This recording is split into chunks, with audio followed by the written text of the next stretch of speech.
welcome back to Making It. My name is Mirabelle, and on this episode we're joined by my friend Daniel Pelton for the first in-person recording of the podcast, which is super exciting. Daniel is a composer, a multi-instrumentalist, and Andrew Garfield's best friend, which we get into later. He's an advocate for cold exposure therapy and Wim Hof breathing, so if you ever want to chat about these things or you don't know what it is, you can go talk to Daniel. We get into how he recorded an entire album of chamber music with none of the musicians in one room, which is crazy, but the pandemic and all of that. I thought it was really interesting what he had to say about improvisation, because we started talking about classical music and jazz and popular music, and I think we're both on the same page where we think improv is fundamental and is kind of the core, the root of music making. But, a lot of especially classically trained musicians say that they don't know how or they can't improvise. But I think we all can. It's just that some of us haven't really been able to explore that path before. But yeah, we talk about that in the podcast, so listen for that. And I hope you enjoy the episode. I hope you enjoy what Daniel has to say about music, about his life, and all that. So if you like it, please rate and review the podcast, leave a comment on the socials, and go listen to Daniel's other compositions. But after the podcast.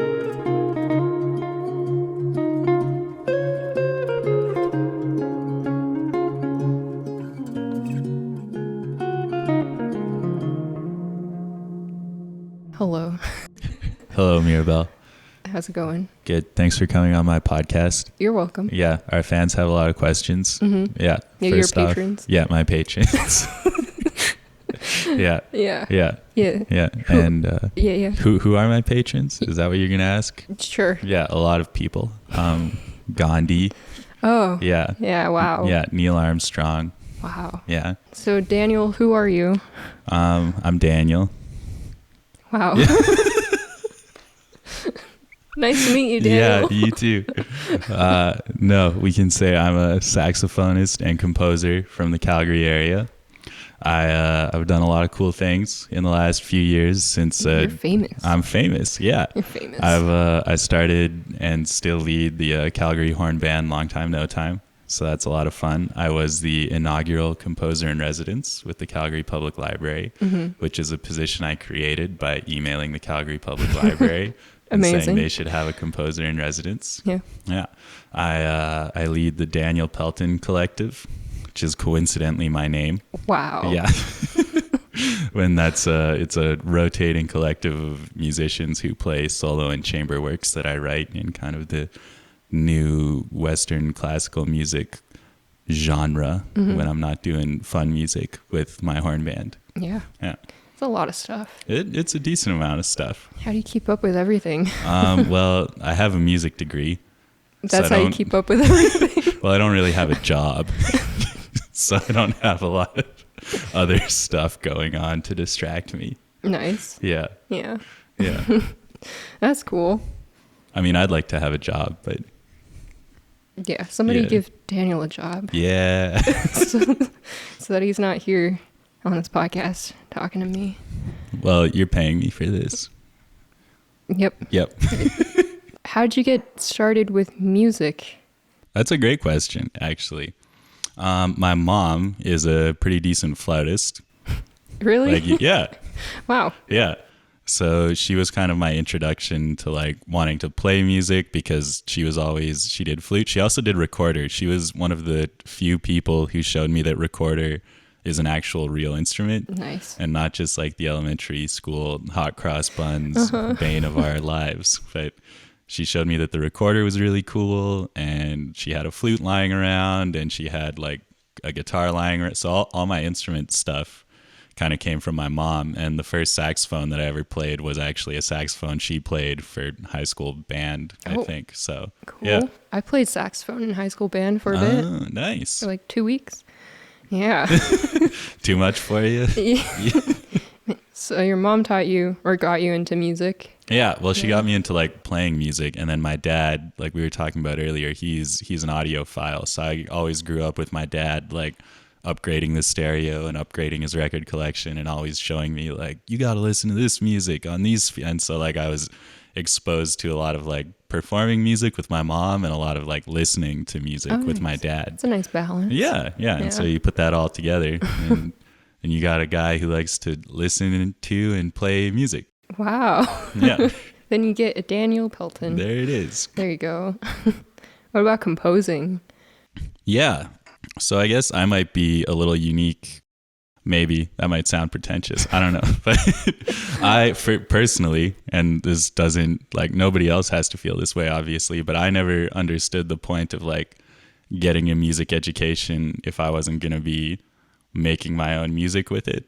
Because like music that other people have written is cool, but music that I've written is kind of cooler because it's mine. Yeah.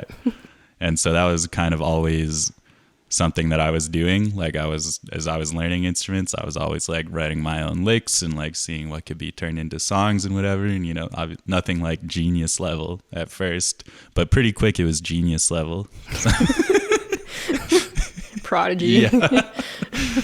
Yeah, no, but that kind of creativity, and I think just from like listening to so much music growing up, like specifically Frank Zappa, I shout out Frank Zappa at every opportunity. Nice. But like he just made such a wide variety of like crazy, wacky, weird music that consistently surprised and inspired me that I was like, I gotta write some music too. So it was always just kind of a given that, you know, I'd be writing some music. Yeah, man, I love composing so much. Yeah.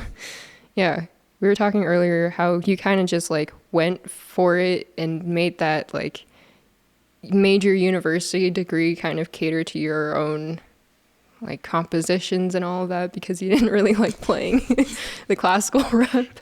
Yeah. For listeners who are unaware, the modern saxophone repertoire, so we're talking like not jazz, not any of the like fun John Coltrane stuff, but like if you're coming from the legacies of the Bachs and Beethovens into the world of modern saxophone, the saxophone was invented in the late 18th century. So all the cool composers were already dead and had not written anything for saxophone. And so if you're looking to be a classical saxophonist, you're not getting a job in an orchestra. And, you know, you're not playing your fun little string quartets or your, you know, little wind group things. You're doing weird, very weird, like intentionally not enjoyable, challenging to listen to, more challenging to play modern music. And so that did not appeal to me as a university student. It's good to learn because it's always good to experience new things. And there's a lot of technical mastery that goes into that kind of stuff. So like, good to learn, not great to perform, and not super great to dedicate a career to, in my opinion. Other people can do it. Yeah. What instrument would you want to play if you know, what instrument do you wish you could play? That's a better way of wording that. I can play every instrument. If I could go back and do it all again from a career perspective, it would probably be like piano and violin. Oh, yeah. Just because violinists get all the classical music jobs. True. And everybody needs a piano player. Yeah. Because they get all the like accompanying jobs. True. Yeah. I mean, so, you could play piano. You just played some piano. Yeah, but like nothing, like not RCM. Yeah. So you mentioned Long Time No Time, your horn band. Sure did. Yeah. Yeah. How did that form? Yeah. Great question, Mirabelle. So the universe was created billions of years ago. Okay. Yeah. Yeah. And it all kind of started there. A bunch of stuff led up directly to the creation of my band, all by intention, of course. Yeah. No. But kind of akin to what I was talking to before, is I was in university and I was kind of existing in this like modern saxophone world, which has its interesting parts, but like not really my thing. And I'm not like the world's greatest jazz saxophone player, but I can like do some jazzy sounding stuff. And I like jazz bands and I like that kind of thing. And so I got together some friends who I played in the jazz band with. And I was like, hey guys, I'm going to write some music and it's going to be kind of like jazz, but not really like jazz. But like really it's going to be a chance for me to like explore my composing chops, which is something really cool. And to kind of like just play music that I want to play because it's mine. Yeah. And it's going to be like, we can all get together. We can have some fun with it. We can kind of figure out how it goes.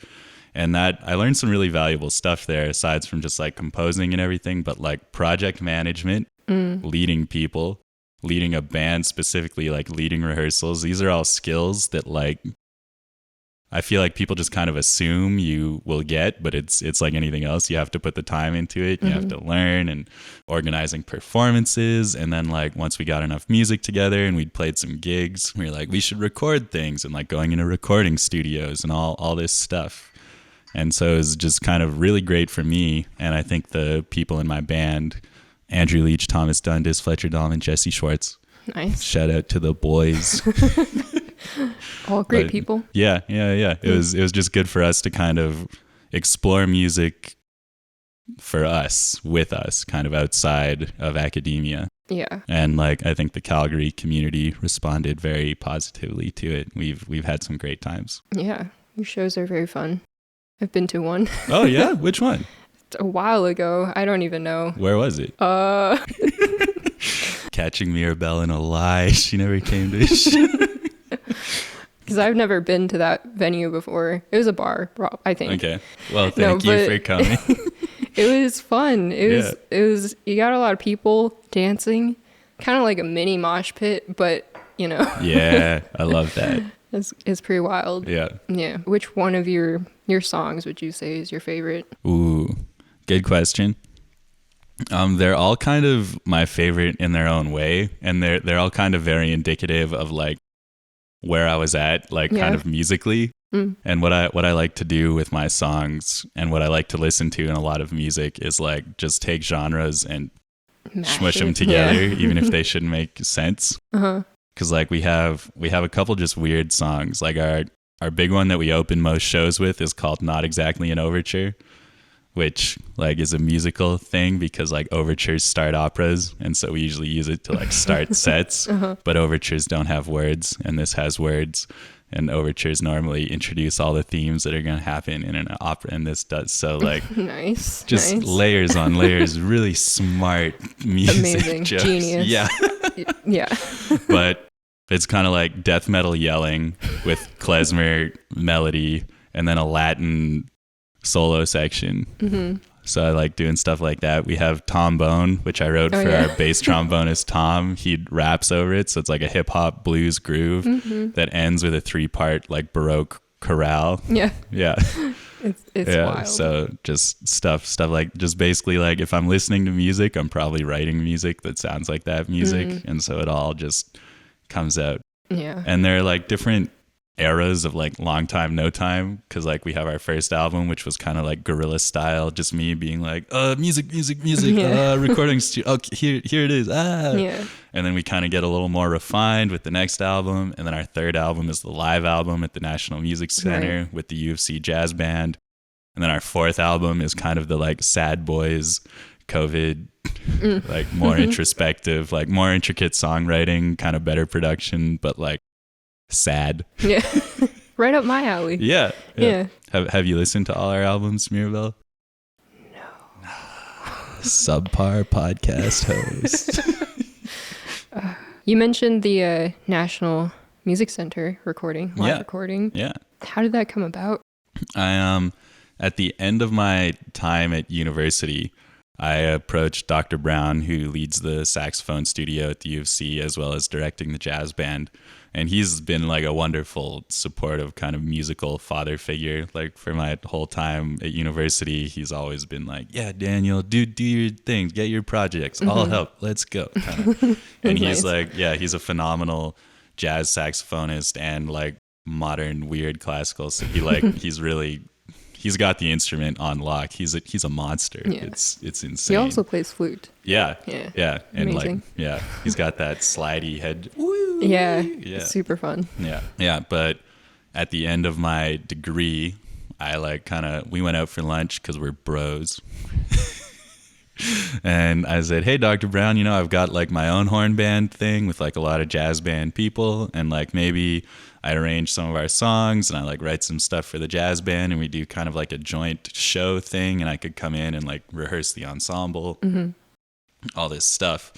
And like, again, he didn't have to say it. He was totally in his rights to be like, get out of here, Daniel, you graduated. Like, leave us alone. But he was like, this sounds awesome. Like, get me. And he was like, before I even handed him charts, like I hadn't written charts, I hadn't arranged charts yet. He was like, let's do it. It's happening. And he like got me some money. Nice. And like had me like working for the university as like a guest artist person. And so so I just showed up with the charts in the fall and like got to rehearse the band, and I booked us some gigs. And it was kind of a really funny journey, because like the National Music Center was like the goal, and to do a live album, and I like kind of organized all that, but I organized like some other gigs too. We played like the Last Defense Lounge at the university, and we played at the Rec Room. Oh. And just both those gigs went like not well at all. Oh. which is all part of it. Yeah. Yeah. Like the like none of the mics worked at the LDL, and then the Rec Room just straight up did not advertise our show, so no one was there. Oh, that's awkward. It was kind of just like a rehearsal that we got paid for. Nice. Which was baller. Were you selling tickets, or were these venues just paying you to play there? I think the LDL was just free, but it was like on university, so like meh. Or like it went into like some jazz band fund for the Ensemble, which is fine. But the Rec Room was really funny because like they paid us like a decent amount of money, which was like negotiated beforehand, because some venues will do ticket sales and some will just like pay you a flat rate. So they gave us a much better flat rate than I was expecting. Nice. And then the guy who was like our agent contact for the venue, like I think he had a baby or something, but like he got really busy with something else. And so like I think it was a reasonable reason that the show didn't end up getting advertised, which is fine, but it like we still got paid because that was the contract. So, oh my gosh. Yeah. Good for us. Yeah. Yeah.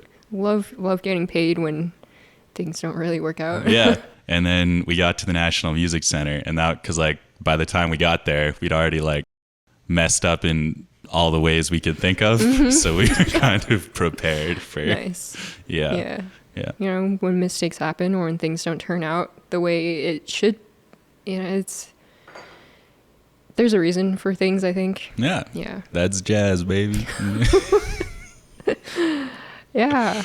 So the National Music Center, I saw the video of Elephant. Yeah. Yeah, that performance. That's quite a song. Yeah, it's great. There's some acting in it too. Yeah. The actual recording of that, like we ended up not playing it very well, so it didn't make it onto the album. But yeah, the live aspect of it was really good. The origin story of Elephant is great because it's kind of a mixture of two comic book characters conceptually. It's like a Ghost Rider and Punisher thing, because the story of Elephant is that there's like a happy elephant family, and then poachers come and like murder the entire family. And so then Satan resurrects the elephant patriarch and is like, hey, I will like give you eternal life in return for your servitude, and you will like get supernatural powers to go and punish wicked souls on earth to take vengeance for your family. Wow. Which is like a Punisher Ghost Rider origin story, because I'm super into comic books. And then it's kind of like a death metal. We won Best Canadian Death Metal Music Video Award for the Elephant music video. Oh, wow. Despite the fact that we're a horn band with no guitars. Congrats. Yeah. Really shaking up the industry. Yeah, and so that's just kind of the fun stuff that I was able to do with that group. But yeah, for the live performance of Elephant, we staged a battle between me as the MC of the show and our bassist Jesse as the Elephant coming in to fight me. Right. Yeah, and so that was a lot of fun. You got so many projects going on. You mentioned your Daniel Pelton collective. Yeah. And you just put out a new album for that. Yeah. So the first album. Debut album. Yeah. The Gold Coin Sessions. Yeah. Where did the Gold Coin Sessions name come from? Yeah. So when I was organizing the recording of what would become the Gold Coin Sessions, it was the middle of COVID, which is a terrible time to organize a recording for an album. Good on I don't you. know why I did that. But I was working with a bunch of different people, and I thought I had secured a grant of some kind. I thought I had some funding. And then so I planned everything and I booked all these people's time and like some big name people, like some really professional, wonderful people from the Calgary community.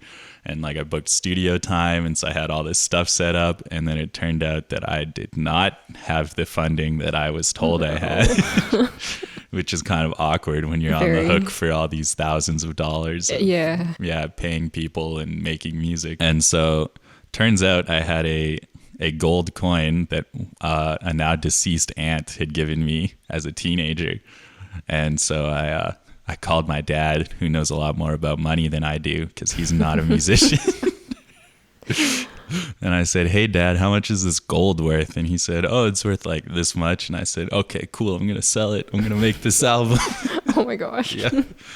Yeah, and then while I was talking to the recording engineer when we were because I didn't come up with the name, I was telling him this whole story, and he was like, "You should call this album the Gold Coin Sessions." Like it sounded, and I was like, "Damn, Grant, this is a good idea." Nice. Yeah. Shout outs to him. Yeah, shout outs to Grant. Shout outs to Audio House Recording Studio.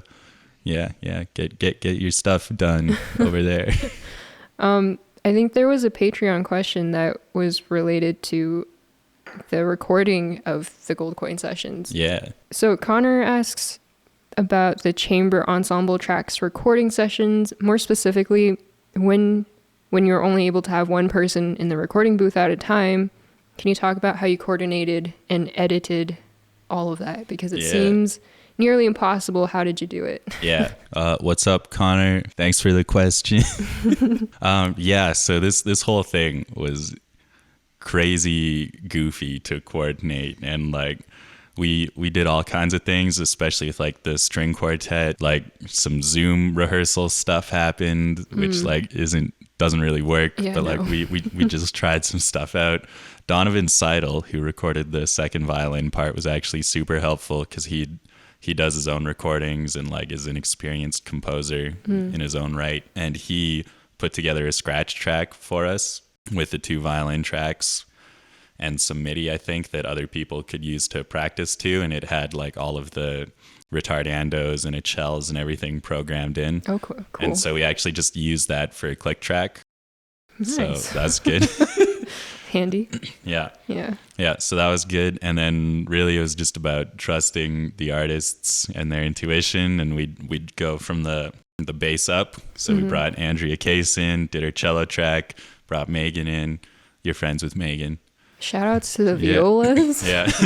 So we recorded like bottom up, one person at a time, which is, it's not ideal for like, especially because if you're recording like a rock band kind of thing, like you're going to be isolating instruments anyways. Yeah. Like you're not going to put the drums in the same room as the guitar or anything else. Yeah. But with this kind of chamber music, like a lot of it is really just that real-time communication and blending that is really hard to replicate. So we recorded all the tracks like one person at a time, which was tough. And then again, Grant from Audio House Recording Studios, just like baller dude, really put it in the work and like edited all that stuff to make it sound like people were in the same room and give it that nice togetherness. So shout out to him. That's awesome. Yeah, it really does sound like everyone's playing together. You'd never know that it was recorded separately. And like the intro track, just like trombones, it's just Joseph Pahadi and his beautiful body just laying trombone track over trombone track, just killing it. It's a choir of Josephs.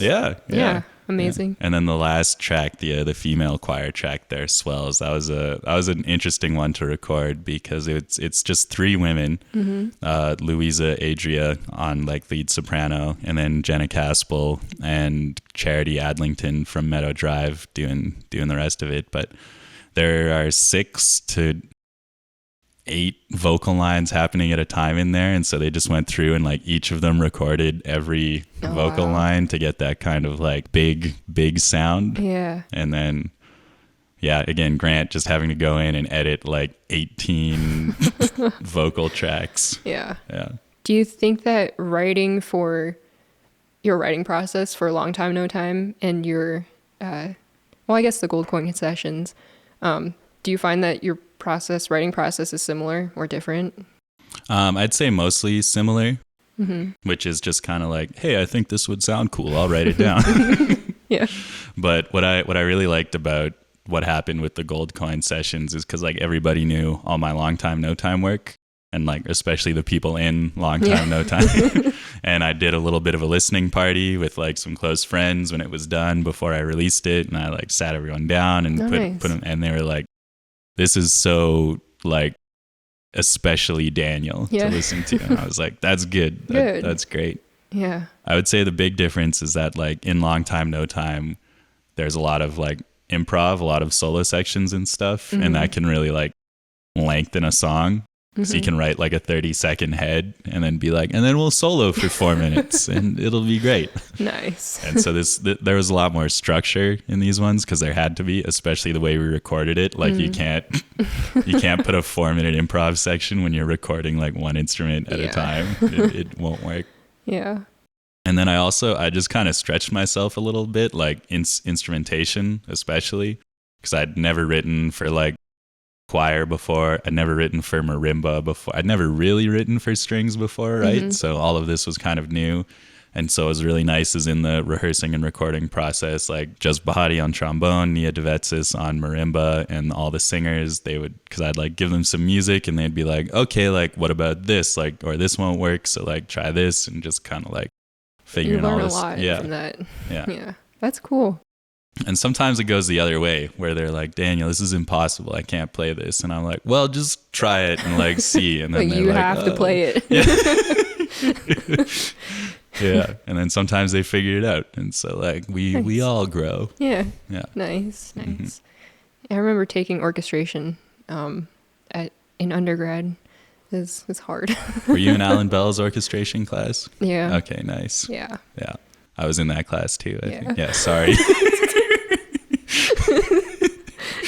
It's okay. Yeah.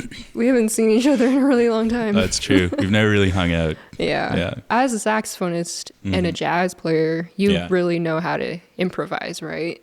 Does that come pretty naturally to you? I think a lot of it, listening to the music helps. And I would not call myself like a qualified jazz improv person, because that's like a whole language unto itself. And like Joseph's but he's like in that world a lot more than I am. And like you can hear it in his playing compared to my playing. Like he sounds like, it's kind of like if you learn a different language, right? And it's like someone who has like all the accents down besides someone who can kind of like ask where the bathroom is. And so I feel like I can ask where the bathroom is in jazz kind of thing. But to like people who don't know jazz, I sound very good at it, you know? But they do have a whole codified vocabulary and stuff. Like that's interesting. Yeah. A lot of classical musicians think that jazz is like so free and so, but it's like once you get into it, it's like almost more obsessive. Yeah. Because it seems like improvisation is not something that a lot of classical musicians really know how to do. I love it. And I wonder if it has to do with just like our institutions and like how we're taught kind of thing. I feel like everybody should be able to improvise. Yeah.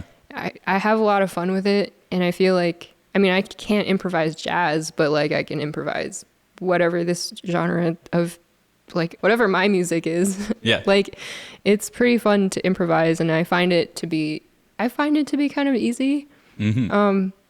But I've spoken to some friends who are in the classical world who don't know how to improvise or they find it really difficult. Yeah. So I think listening, again, super important, because if you're listening to music where like people are improvising, you're getting those ideas and that exposure. And also like if you're listening to music where people are having fun with it, because that's the big thing, is that like it is so fun. It is. It is so absolutely like unlike anything else in the world to like be playing and to like just be doing your own thing. Yeah. And I think with classical musicians, I've noticed this in a lot of stuff when I've worked with them, is rhythm is a huge part of this, right? And a lot of the way that they interpret rhythm, we're kind of them. we're all in the same world, really. Yeah. But in the classical world, the interpretation of rhythm is not nearly at all the same, I think, because we in the pop music, in the jazz world, in the rock world, right? There's this idea that there's going to be a groove or a beat or something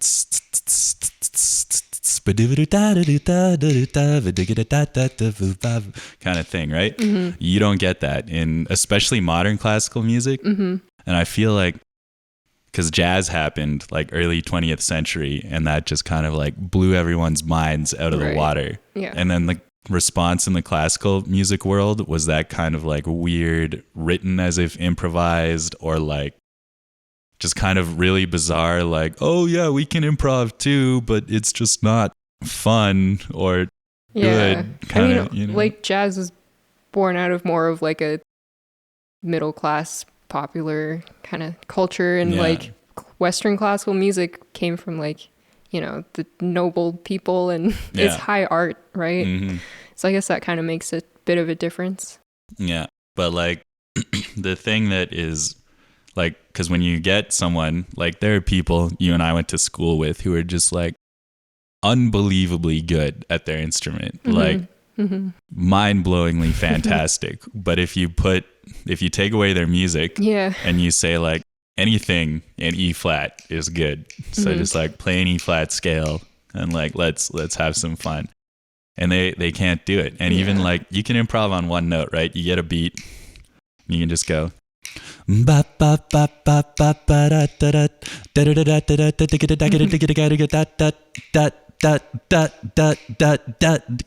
Yeah. And like that can be fun. And it's like, I think I'm always kind of loath to like blame the institution or society or something, because I think everyone's responsible for themselves kind of thing. But like if you've never played popular music or jazz, if you've never like just picked up a guitar and like played two chords and like sung some, right? Like in many ways, I think that's a much more pure musical expression, because you're not like overwhelming yourself thinking about like, oh man, all the harmonies, all the notes, it's just kind of a lot more direct. Like, this is what I'm feeling. I am sad and I have a good time, you know? Yeah. I think that's why I've been saying this a lot recently-ish, like on my streams and whatnot, of like how, because I kind of have like the classical stuff, my side of classical things with flute and everything, like that was my academic study. And then I always had singing, songwriting, playing guitar on the side. And I've only recently kind of started to blend the two together. I think having that side of like the pop, indie, folk stuff has helped a lot with my classical stuff, and like putting more life into the classical music. And like having more emotion, because when you're in school, it's a lot of like, you have to practice a lot, and you have to like prepare for performances, and so there are like a certain set of standards for these to present, right? And then I think that personally, like I got really bogged down with all of that I didn't really know how to express myself or the music really, or like the composer's works. But yeah, I think coming out, stepping away from that world for a little bit and then going back with a different mindset or a different perspective has been really helpful. Yeah, and we were kind of talking about this earlier at lunch too, but just like the idea of actually wanting to relate to your audience and have that kind of real-time communication with them. Where you say like, I'm expressing something with my music, and they give it back to you and they say, we are feeling something in response to your music. And that is something that like the classical world used to have, because this music used to be for, again, like noble people parties. Because the prince would want to have like a sick banger, and he'd like call up Haydn and be like, hey, I'm having a big party. The king of France is coming or whatever. His cousin wants to marry his other cousin who lives over here. And so like we're going to have a big party and we need like some good dance tunes. So like let's get it. And so like a lot of these early symphonies were written for like big drunk parties with rich people. And all the music we play in the classical world is like rooted in dance forms. And like a lot of the ways that it's now presented, where you have to sit in your orchestra hall chair for 2 hours and not clap between movements. And that's just that's not a human experience. And like that just, you're not enjoying the music if you're like, oh man, that was really good. I can't move. Yeah. And like having played shows, because I've like played these performances with like dancing, like rowdy people. And it's so much cooler when, even if it's only for like 10 really enthusiastic, because I've played in like concert halls and stuff too. And if I play like beautifully in a concert hall, or even if I play terribly in a concert hall, because the audiences always do the same things because they're so scared, you're going to get the like, yeah. But like if you get 10 people who are really into what you're doing and you're like, and they're like dancing and you like do something cool and they all go like, whoa, like that's so much more meaningful. Yeah, love that. And especially like at these, like the new music concerts especially, but even at orchestra concerts, you get everyone, they're like sitting, they're kind of half asleep because they can't do anything. And then everyone comes out at the end of the concert and like, it's always like, what did you think? Did you like, was it good? You thought it was good. Okay, I didn't know. Which is like, if you come back from like, a rap concert even, or like pop star or rave, people aren't like, was that good? They're like, man, I had so much fun. Like that was awesome when you like threw up because you drank too much. Like a lot of it's not even about the music, right? But it's about the experience that you had that the music facilitated. Yeah. I kind of wonder like what the experience would be like for somebody who is not a classical musician, or somebody who isn't a musician who attends a classical concert. Because I feel like a lot of the joy that I get from it is, I mean, like obviously I enjoy the music as it is, because with a background in classical music, I think like I know a lot of the pieces that they're performing, or like I know when the flute solo is happening, I'm excited to hear a flute solo, or you know, whatever solo is happening, or like I already know this piece of music and so I'm going for this. But like, I mean, I guess it would be similar to going to some rock show and not knowing the band maybe. But I just kind of wonder like if a non-classical musician would appreciate the music in the same way. Yeah. And like, I think they definitely could. And depending on the personality too, because I imagine that a lot of people who are much more reserved and like don't like that kind of rowdy going out to the clubs kind of thing probably really like the kind of safety atmosphere of a classical concert. But I think it wouldn't be the same as like going to a rock show where you didn't know the people, because that's again a little more, especially if it's like general seating or like not a seated audience. You get to dance around, you get to move. You get to get some drinks, you meet some new people, you dance with some new people. Maybe there's a beautiful woman or a man there, you know, you make some connections, you know? Yeah, true. Yeah. I guess that kind of interaction only kind of may happen at like an intermission at a classical concert. Which is like 15 minutes by the time you're out and you use the bathroom, you got to go back. Yeah, pretty much. What about the composer in residency? How did you land that? And what kind of is that? What do you do? Yeah, great question. So nothing, because it's over now. Okay, well, what did you do? What did I do? Yeah. So for those who don't know, we have a super cool central library here in Calgary. It's a gorgeous building, and it's got all this cool stuff in it that a library should not have, like a jungle gym for kids, and a cafe and a performance hall and video production rooms and podcast recording rooms and audio production stuff, all these super cool things.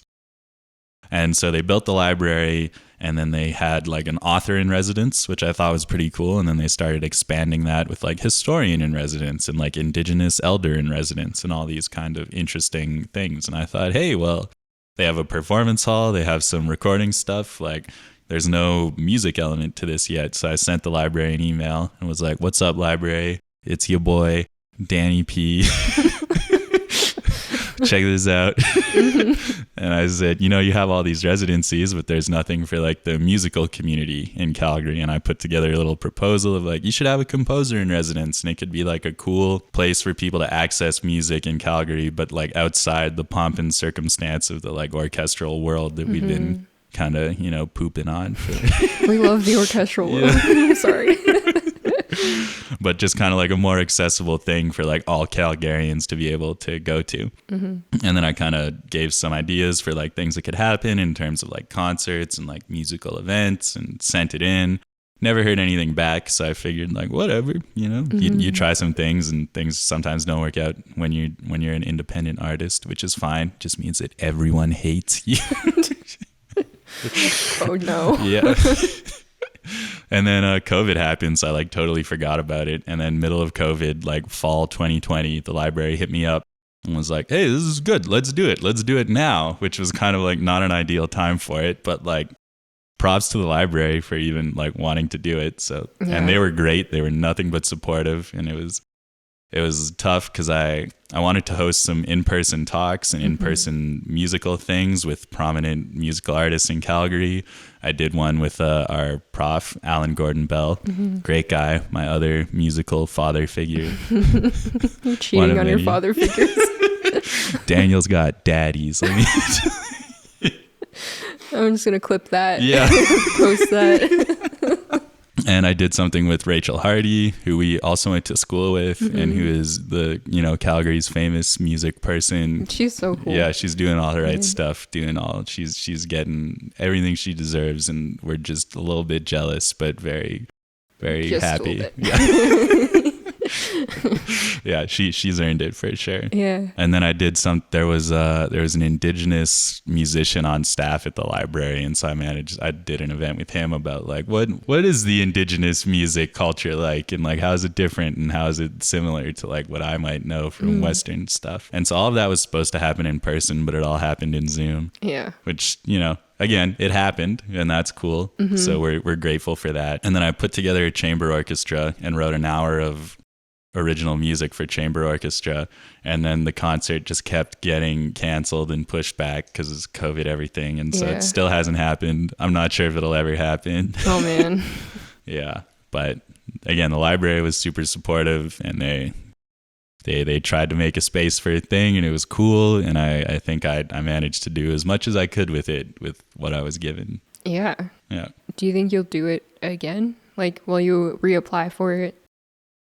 It's kind of up to them if they want to like do it again, because mine was kind of the pilot program. I'm kind of worried because it just didn't really work out, because it would be super cool to like not just for me to go back, which I don't think would be allowed, but like it'd be cool to have created something that like keeps coming back for other people to have this opportunity. Yeah, that'd be really cool. Yeah.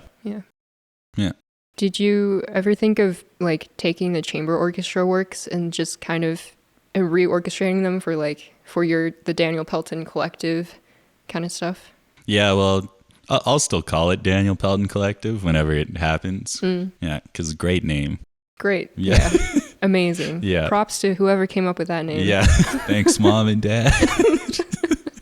No, but the collective was part of their naming too. Yeah, it's all just my legal name. I just go by Daniel Pelton for short. Yeah, no, but I would have loved to record some of that stuff, but like it was tough enough recording like a quartet. Yeah. Oh yeah. Yeah.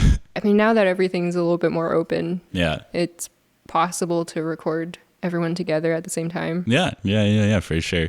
And I've been sending stuff to like different orchestras around Canada and new music groups, just kind of being like, hey, I've done this. It's written. So like if you want to play it, that would be cool. Yeah. What kind of, is it also just like a kind of mishmash of genres? Or? Yeah. It's kind of the classic Daniel Pelton style. Nice. But the big work that I'm really proud of, actually, it's have you read The Tattooist of Auschwitz? No, I really haven't. Happy story. Oh yeah. No. I've heard. Yeah, no, but I'm of Jewish heritage myself. Your socks are props to for all the YouTube people out there. But I read The Tattooist of Auschwitz one of the worst years of my life, I decided to I was having a really bad time, and I was like, you know what helped me out? This Holocaust book. Oh no. Which like kind of did, because like a little bit of perspective. I was like, you know what? It could be worse. I'm very lucky, actually. Oh my gosh. Yeah. But for those who don't know, Tattooist of Auschwitz is a historical novel based on the incredible true story of these two people, Lali Sokolov and Guido Furman. I hope I'm saying their names right. I don't know. But Lali Sokolov worked at Auschwitz. He was a Jew who was deported to the death camp, but he could speak like most of the mainstream European languages, so he was more useful alive than dead to the Nazis. And so it became his job to tattoo all the new arrivals, which is horrific. But he would talk to them and like tell them where to go and give them their tattoo, and terrible. Yeah. And then he met this woman who he tattooed, who came into the camp, and he was like, that's the most beautiful woman I've ever seen in my whole life. And I'm going to live through this, and I'm going to make sure she lives through this, and we're going to get married. And they did. Wow. Yeah. Amazing. Which, like, holy. Yeah. Yeah. It's insane. Yeah. Yeah. And so anyways, I read the book, and then, you know, you read those books and you kind of come out of it and you're like, oh man, oh no. So I was in a bit of a state. And so I was like, so you wrote a whole bunch of pieces for chamber orchestra. I wrote one, and it just started with like 2 lines of music, because their tattoos were 34902 and 32407. And like, use the pitches. Yeah, oh my did. Gosh. I hate. You did the composer thing. I hate 12-tone music. Like, okay, well, I don't vibe with a lot of 12-tone music. I don't think it's the best compositional tool. It's not really something I would throw on, put in my playlist. No, but no. Can you briefly explain what 12-tone? Yeah, it's where you assign each pitch a number from 0 to 12. So there are 12 tones in chromatic music. And then you kind of, it attempts to deconstruct the hierarchy of tonality. Right. Where you have tendency tones, and like, you know, you have what key you're in and how things should resolve. And instead you just like make your own pattern of the 12 notes, trying to destabilize any kind of tendency tone or center of pitch, which is an interesting exercise for sure, but like not a great time. No. Learning about it was kind of hard. Yeah. But what I did wasn't quite 12-tone music, because I took the 12-tone counterparts, and it's 34902 32407. I'm a music. Nice. Yeah. Yeah. But all of those notes make up an A minor blues scale. Ooh. Yeah, not in the order they're presented, but like it's all there. And so then I kind of made like a little jazz waltz motive, and then used those the motives as melodic things. If you give them a swing, do do da do da da da da da da. Wow. Yeah, yeah. That's really cool. Yeah, actually. Yeah. I really want to hear this chamber work. Yeah. Tell somebody. The CPO won't email me back. Oh, well, that's awkward. Actually, they did. I emailed them my music, and they emailed me back and were like, do you want to work with our children's program? And I was like, yes, but what do you think of my music? And they were like, yeah, our kids program is really cool. And I was like, okay, thanks for the job. Teach them about 12-tone. No. But that's one of the works for chamber orchestra. And then I did just kind of like a rock and roll style one with just like a groove and kind of introducing sections of instruments with some fun little things, because the orchestra should be fun. Yeah. What like instrumentation is this? Okay, so I always put saxophones in my chamber orchestras, because like somebody's got to start doing it. Fair enough. Yeah, but it's essentially a string section and a brass section and a saxophone section. So no flutes. You're just getting rid of flutes now? You're gonna sub flutes with saxes? Yeah, there can only be one. The woodwinds are all out. Yeah, correct. They've had their time. Oh, Yeah. I don't want to be in this new world that you're creating. You're not. There's I can't no be flutes. in this new world. One of my favorite ones is did you listen to Long Time No Time's most recent album, Tough Times? Did you do? Okay. Well, I have a very heartfelt introduction to that, which describes the circumstances of our bass trombonist Tom Dundas falling 3 stories off a house. Yeah.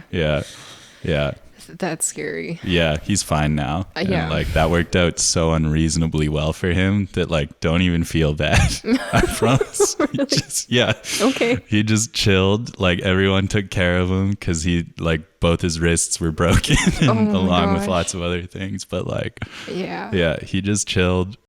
And like his girlfriend came and took care of him for like 3 months. Wow. And then they went out to Vancouver and he got a job working on Snowpiercer and like he's living his best life. Nice. So just don't even. Well, congrats, Tom. Yeah.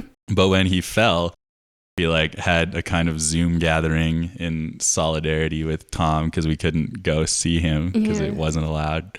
And my father, foolish man that he is, wrote a limerick for Tom. Oh. Yeah. I see where this is going. Yeah. It was a great limerick. It went thus. Tom went up a tree on a ladder. I'm tough, he said. No one is badder. But Tom, he was wrong, and the tree wasn't strong. When he fell, no one was sadder. Amazing. Yeah, pretty baller, Dad. And so anyways, because Tom was supposed to be not only recording with my band, but also in my chamber orchestra when he rudely fell. And so I took the limerick that my dad wrote and I set it to music in 4 movements. Oh, man. Yeah. With interpretive dance. Oh, wow. Yeah, and like a whole story. It was going to be great. It was going to be something anyways. I look forward to the day that we can watch that. Yeah, me too. That's the kind of stuff that I did for the library. Do you compose with like one instrument and then orchestrate it, or do you kind of just orchestrate it? Great question. And I'll do both. I'll kind of do whatever because like sometimes like I'm playing saxophone, I'm practicing, and like a cool lick will come out and I'll be like, oh, that's a cool lick, and I'll like write it down, save it for later, and then sometimes I'll just take the lick and throw it in Sibelius and be like, what sounds cool under the lick or whatever. Yeah. And then other times I'll be like playing guitar and I'll be like, these are good chords. And then I'll have a chord progression and then I'll put the lick with the chord progression and I'll be like, music. Bam. Yeah. Nice. Yeah. Cool. And then sometimes like I've recently started actually getting like private contracts. Like people hit me up and be like, write me a music, Daniel. And I'll be like, oh, cool. Yeah. Cool. And so that kind of stuff is interesting because they'll give me like, I want a music that sounds like this. And they're not musicians or else they'd write their own music. Yeah. So it's kind of working with that kind of stuff is interesting because I'm like, okay, does this sound like this? Yeah. And they're like, yes or no. Yeah. That's, yeah. Because I've been working on a video game project with some people that I met through Twitch. We formed this little team called the Big Sad Productions. Are y'all okay? You need somebody to talk to? That's why we're making a game. You should read a Holocaust book. Yes, I should. Yeah, well, I mean, the game surrounds mental health things. So, but yeah, with that, like, the game dev he's not a musician. So, like, we've been working together making some music, and he tried to explain what he wants, and I would be like, I don't know what that means. Yeah. But, like, I'll try and make something. I'll make a couple different themes or whatever, and then give it to him to see what he thinks, and he's like, yeah, this is perfect. And I'm like, oh, okay, cool. It's an interesting kind of exercise to like take descriptions of what other people say and want and then trying to turn that into music, I think. Yeah. And what's nice is a lot of the time, like you can, especially if they're not musicians, they can be like, I didn't want this, and you get to be like, yeah, you did. I'm the musical expert. A pro. Yeah. I have another Patreon question. Yeah. Daniel says, hello, nice other name. Daniel. Yeah. Let's go. Sounds handsome. How do you feel about Mr. Saxo Beast? I don't know who that is. Okay. He sounds cool. I get good vibes from the name. Saxo Beat, not Saxo Beast. Oh, he might be the like beatboxing saxophone guy on YouTube. Looks like it's a song. Oh, it's just a song? Yeah. It's a song by a Romanian singer. You want to listen to it? Yeah, okay. I'll give some live feedback. Oh, this song. It's got a good kind of, bright nasally pop sax sound. So that's cool, Yeah. Yeah, it sounds good. I got nothing bad to say about it. Great. Yeah. Great. Yeah. What's your favorite saxophone to play? There are so many Mine. Yeah, wow. Good answer. Yeah, no, that's not true. No, it's kind of true, but the technique across saxophones is all the same. So like whether you're playing like bari through to soprano, like same fingerings for the same notes, even if you're in different keys, and like the breathing and the embouchure and the tonguing, all that, it's gonna be pretty much the same. Mm-hmm. Bari's just super fun because there's so much power behind it. You're so low, and you got someone like the saxophone has the most attack out of the woodwind family. I feel like we get a good like da da. Yeah. So with flutes, you don't quite have that. It's pretty airy. Yeah. If you do it a little too hard, the note just like jumps up 3 octaves. Yeah. And the clarinet is kind of subdued. Yeah. The oboe is the oboe. We love oboes. I love oboes. That's great for you. We're not here to offend any instruments. I am. There's one podcast episode. I actually mentioned this in the last episode. So my friend, who is a violist, Megan. Yeah. On another episode with Matt Walden, we were talking about strings and having string arrangements in our songs. And we were like, yeah, we love cello so much. And violins, yeah, so good. And we stopped mentioning string instruments. And my friend got offended. Sorry, Megan. So, violas are great. Violas exist. Do you have any other plans with the Daniel Pelton Collective? Yeah, I want to. I just did a feature concert with the Kensington Sinfonia. Oh, yeah. Some cool music that I rearranged and wrote for strings. And it's kind of all basically like saxophone features with strings where I just kind of shred and the strings do stuff. Yeah. And so I'd love to record that. So that'll happen one day, maybe. Love it. Yeah. I don't have any more gold coins. So like the recording budget is tight. Yeah. But I got stuff. I got the orchestra stuff, which will happen sooner or later one day. Going back to the saxophone question though, because like there are some I don't know what the flute brand scene is like, but with the saxophones you have like your Selmers, your Yamahas, some other, mine's Japanese, handmade, Yanagisawa. Fancy. Sponsor me, please. You make great horns. But the Selmers are kind of like the saxophone brand, especially like going back to the old days of jazz. And there's a legendary horn model called the Selmer Series 6 from like World War II era.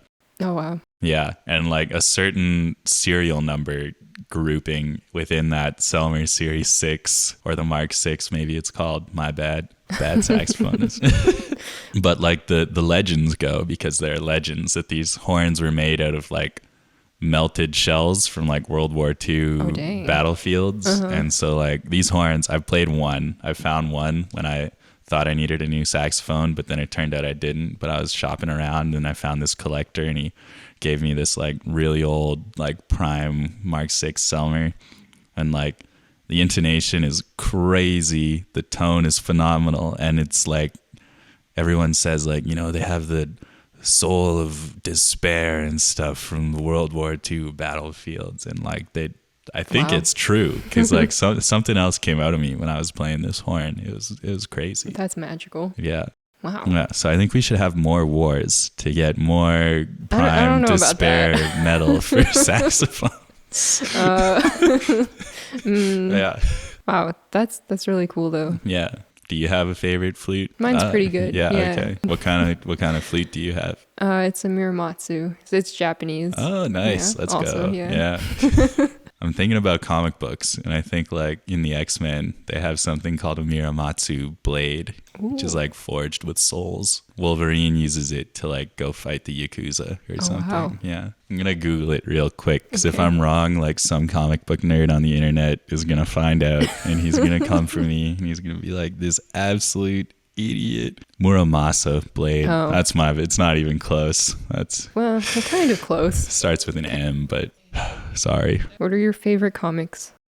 I'm a big Spider-Man guy. Oh, yeah. Like, huge. What do you think of the movies? I have a lot of stuff to say. I met Andrew Garfield and we were gym bros, so like mad respect to the amazing Spider-Mans and Andrew Garfield, of course. Yeah. But Tobey Maguire, the Sam Raimi, the original Spider-Man trilogy. Sorry, great. Gym Bros with Andrew Garfield? Yeah. Like, that's the most random thing. I know. Can you give more details? Yeah. So a gym bro is like when you're at the gym. I'm never talking to Daniel again. That's what everyone says. No, but Andrew Garfield was here last fall in Calgary. He was filming Under the Banner of Heaven. I think, okay, sorry. When you mentioned him earlier today, that just flew over my head. Yeah. I was just thinking of all the Andrews that I know of. And I did not piece that together at all. I thought you were just being cool. No, just... Now I know you're not cool. Yeah. But Andrew Garfield was filming Under the Banner of Heaven, and he was like doing some Calgary shoots and like just, I think like Didsbury, like stuff around the Calgary area. And I think it's set in like 1980s Ohio or Utah, like rural America kind of thing. And they needed a marching band for some like high school parade scene. And Tom Dundas, my badly balanced bass trombone player, he's in this marching band in town called the Cowtown Collective. And like they were the only marching band kind of operating because COVID was happening. And so they got background gig work for the thing. So they like got to be on set and like get paid and do some marching. Yeah, very cool. And just like, you know, marching bands just aren't things. I never thought about it until I met Tom. But anyways, so I was at the gym, Repsol Center. Shout out to the Repsol Center. Sponsor me. But I was in the steam room at the Repsol Center, and I was like, hey, that guy has Andrew Garfield hair. And then I was like, Andrew Garfield is filming in town. And I was kind of like, yeah, cool. And I was like looking at him, and it was steamy, you know. I was like, that is Andrew Garfield. So I noticed Andrew Garfield, and I'm like, instead of just going up and being like, you're Andrew Garfield, I get to kind of be like, oh, like I know the marching band that's working on your film stuff. You're like, sneaky with it. Yeah, I'm kind of cool. And like, you know, so then we start talking and blah, blah, blah. And then like Andrew Garfield and I share a passion for a cold water therapy, it turns out. Yeah. Yeah. And so the Repsol Center, shout out to the Repsol Center, sponsor me. They have Daniel. Yeah, they have a cold pool for sports recovery. And so like I'd go to the gym and like he'd be in the cold pool and I'd go in the cold pool and we'd just like get to talking and being cold together. And I taught him some Wim Hof breathing, which is meditative breathing technique we were talking about earlier. Shout out to Wim Hof. Shout outs everywhere. Yeah, just gotta share the love. Shout out to Andy Garfield. You guys are bros. We're bros. Gym bros to be exact. Gym bros, yeah.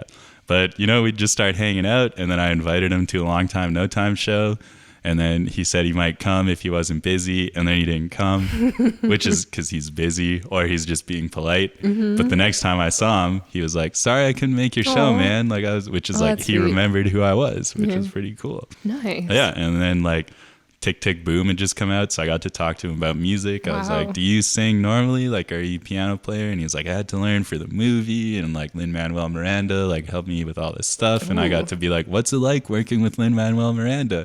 And he was like, terrible. I hate that guy. No, he said Lin-Manuel Miranda is a really cool guy. It's like endlessly creative. So like, oh man. Yeah. And then I kept being like, we should get beers. And he was like, yeah, that'd be fun. But we were in the pool with bathing suits on. So we didn't have phones. So like we couldn't really exchange. And he asked me to like leave my number at reception at the desk a couple times, which I did. But like, it's not their job to pass phone numbers on. And so like, I bet like a lot of people were probably doing that too. Like if I'm like, Andrew Garfield totally wants my phone number, they're probably like, okay, sure. So we never did get beers, but dang. I like to think that we will one day. You will one day. Yeah. Wow, that's crazy. Yeah. Yeah. You're such a sarcastic person that like when you mentioned this the first time, it's just like, whoop. Yeah, and that's fair. I've earned that. That's really cool though. Yeah. Wow. Spider-Man. Tobey Maguire? Tobey Maguire.